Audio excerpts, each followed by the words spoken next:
What's up, everybody? I know it's been a while, been a very, very long time. Did y'all miss me? I hope so. If you didn't, well, F you didn't. But anyway, for those of you guys that are new here, my name is Trey, aka Uncle Money. I've been living in China for almost 9 years now. I'm an actor, athlete, and music artist. For those that have been subscribed for a while, I'm gonna start posting consistently, more regularly now. I know I say that and then I disappear for a bit, but all jokes aside, I'm gonna really start making more content. I'm seeing these other guys do it. I'm like, man, these guys are not better than me. And I genuinely mean that. So here I am. I'm gonna start delivering more content. I've been doing some cool things. I'm gonna start vlogging and showing some of that stuff. But anyway, today I want to talk about what they don't tell you about living in China. You see a lot of these influencers. They're in China or traveling and they're just showing you guys all of these things, and they're really highlighting a lot of things, right? And first of all, I've been telling y'all about China way before these guys, but y'all don't want to listen to me. Y'all want to listen to these guys, but whatever. But I see a lot of these influencers. They tell you the stuff, and I don't really like a lot of them. Like, to me, a lot of them are cringe because they don't really give you like the full truth. They don't tell you the good and the bad. Like, there's great things about it. I've been here for 9 years, but you also have to talk about, some of the stuff that you may have to deal with. So I'm gonna tell you what they don't tell you. So it's no secret that right now, inflation is pretty much at an all-time high right now. In the US, everything is so goddamn expensive, man. It's so expensive. Y'all know that. Everybody knows that. And a lot of people, they want to leave because they don't want to deal with the cost of living. The salaries have not really gone up, or they not have matched the cost of living. I mean, I'm hearing like the numbers I'm hearing is crazy. So people want to move abroad because it is cheaper over here. It's much cheaper. And people want to live comfortably and pay their bills and do things. And yes, you can get that abroad. But here's the thing, especially coming to China or even honestly anywhere in Asia, your money making opportunities are, to be honest, limited. Because the main thing that people do here is teach. That's pretty much the main. Now you can do other things. I do other things. But the main thing here is teaching. And I've talked about this in previous videos. The requirements to be a teacher here legally. You must have a degree, a TEFL, be from a native English speaking country, a teaching license, which is now required for a lot of schools, or if you just want to not be at a dead end job. Because teaching is not the same that it used to be prior. It used to be you get good salary, it was easier to get into, etc. COVID hit, salaries went up. Now COVID's done, the bubble has popped. Now the salaries have gone down a lot, and it's a lot harder. So your opportunities to make money are pretty much limited. Like, is that all you want to do? Teach? And if I'm being honest, ESL is dead end. Like, there's not much of a future. If you're an ambitious person, like, there's not much of growth for that. If you're a real teacher, you would realistically need to get a teaching license to do that. So the opportunities to make money aren't really like that. And if you do go in the route that I go in, acting and other things, I mean, even the acting industry is pretty shit now. Like, I'm not going to tell you the numbers, but I was offered some bullshit for a feature film that'll be on Netflix. Someone offered me some bullshit price, something that I can make in like 1 hour or 2 hours of work. They wanted me to do 15 hours. Like, fuck out of here, man. And it's been a lot of that, a lot of low balling, a lot of bullshit ass fucking offers that they give you.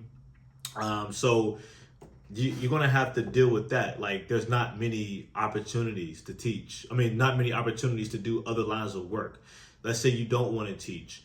Well, you're going to need to have other skills. You're going to need to have a skill set that a Chinese cannot do. That's what makes teaching lucrative or the advantage, because you are a native speaker or you speak English.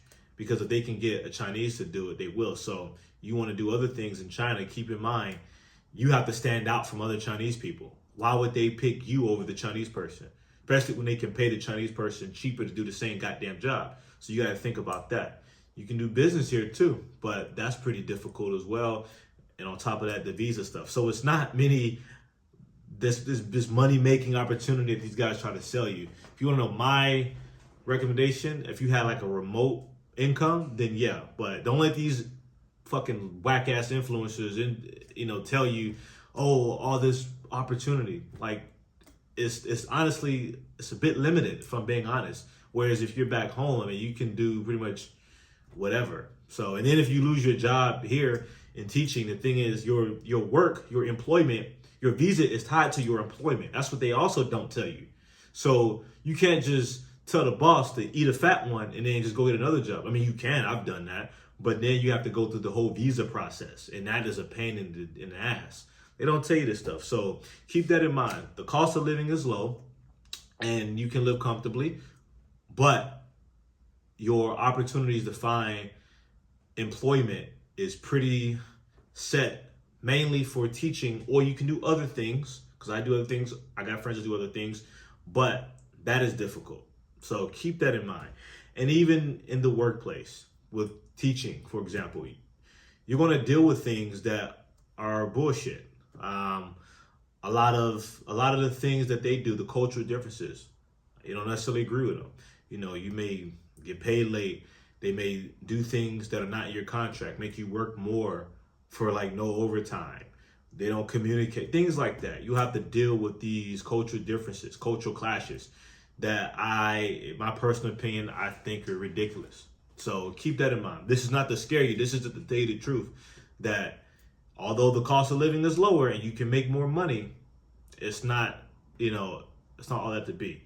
Back in the day, yeah. Now, in China, it's still, to me, I believe you can make the most money out of all the other countries in Asia. They pay more.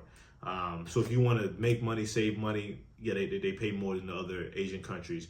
But just keep that in mind that your options for the average person is pretty limited. The next thing they don't tell you is that you can get lonely here. Now, me personally, I've never felt loneliness. I've been lucky to have a great network of people here. I mean, I felt more lonely back home than I did here. I haven't felt lonely, but a lot of people feel lonely here. You have to deal with things like the language barrier. Language barrier is hard. Even if you do speak Chinese, still hard. It's still a language barrier. And then making friends. A lot of people, they tell me that it's hard to make friends here. And you look at, let's say, obviously you're a foreigner coming here. You make friends, you try to make friends with foreigners. Some of these guys are fucking lame as shit. There's some guys I don't fuck with. Some of them, they come here so they create this identity that they think that they're so awesome when they're really fucking lame as shit. And also, even when you meet good people here, people come and go because China's not, it's not really home. You're an expat. You're not an immigrant. You're an expat. So people come and they go. And you always get the rotation of people that come and go. Even people that have been here for 12, 13 years, eventually they're going to go. So people come and go. And then if you meet Chinese, I mean, yeah, you'll meet a genuine Chinese that likes you for you, but then you can meet some that that only want to deal with you because you're a foreigner, meaning like you're just a novelty to them and it's not truly genuine. And it's what can you do for me? Because everything's transactional here. So it's hard to find that genuine connection, So this is not to say you can't. Like I said, I've made great friends here. I have a great network of people. But just keep that in mind that people have complained about them feeling lonely and isolated here. And you being away from your family and the things that you're familiar with, because China's a very, very different place. I know they promote these little foreigners. I don't know how much they're getting paid. Hey, if y'all paying, I mean, pay me. I'll make a video too. Ain't nobody paying me for this damn video. But what the fuck was I talking about again? I don't even fucking remember, man. But yeah, it's just different. The culture here is different. Things are very much different. It's not the same. And then speaking of different, yeah, like just the things you'll see. For example, like you could be people are going to stare at you, man. I mean, look at me. I'm a big black ass dude. People fucking stare. And now Shenzhen, they don't do it as much anymore. When I first moved here, that's all they did is That's all he did. Now that I don't really see that much no more. But you know, you have to deal with things like that. The staring. And truth be told, it can get annoying. Like very annoying. Like when people first move here, they think, oh, I'm a celebrity, da da da. But like, yo, you're just trying to sit down and eat a meal and imagine having a group of people watching you eat or pulling out their phone to record you eating like you're a zoo animal, or kids coming up to you, pointing and then running away, or people coming trying to touch you, and if you got long hair trying to touch your hair. Like, do you really want to deal with that? Like, it's not cool. Who the fuck is calling me? Hold on, somebody calling me while I'm making a damn video. Man, another spam calls. That's what you got to deal with. Spam calls too. Yeah, at least my video ain't cut off yet. Yeah, spam calls every day. Anyway, so yeah, that's just some of the things you got to deal with. And then a lot of the systems here aren't meant for foreigners. Like you try to, like banks, for example, it's difficult dealing with banks. Sometimes train systems, because they're just not made for foreigners. They don't know how to deal with the passports and everything like that. So yeah, I mean, these are some of the things they don't tell you. Now, this is not like I'm not being an anti-China, oh, he's being negative. Shut your ass up, man. Shut your ass up. That's not what I'm doing. I'm just telling you that these are some of the things that you may have to deal with if you come here. That's just the reality of it. This is not me ranting or complaining. This is, hey, what you may have to deal with if you come here, because it's the truth.